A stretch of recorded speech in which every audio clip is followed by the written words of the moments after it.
इस्लामकोट शहर में bypass road ते पब्लिक पार्क वटि क़ाइम कयल दी मॉडर्न अस्पताल में मरीज़नि लाइ इलाज जूं समूरियूं सहूलियतूं फ्री कयूं वयूं आहिनि।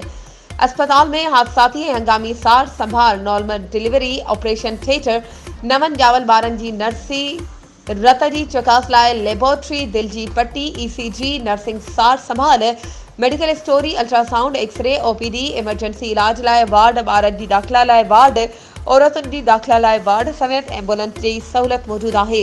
जेके समूरियूं सहूलियतूं हर मरीज़ लाइ मौजूदु आहिनि। जॾहिं त रमज़ान शरीफ़ जे भलारे महीने में अस्पताल अंदरि रोज़ानो माण्हुनि खे इफ़्तारी कराई वेंदी आहे ऐं लंगर जो बि बंदोबस्तु थियल आहे।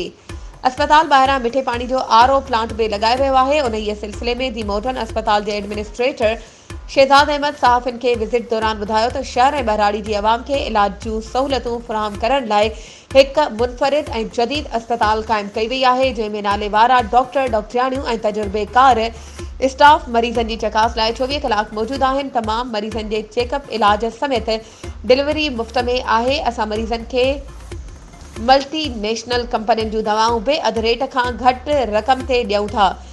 जेका इंजेक्शन या दवा 600 में मिले थी, उहा असां हिते मरीज़नि खे 200 में ॾियूं था। वधीक सहूलियतुनि में इज़ाफ़ो कंदासीं। अवाम खे अपील आहे त हू वधि खां वधि अची सहूलियतुनि मां फ़ाइदो हासिल कनि।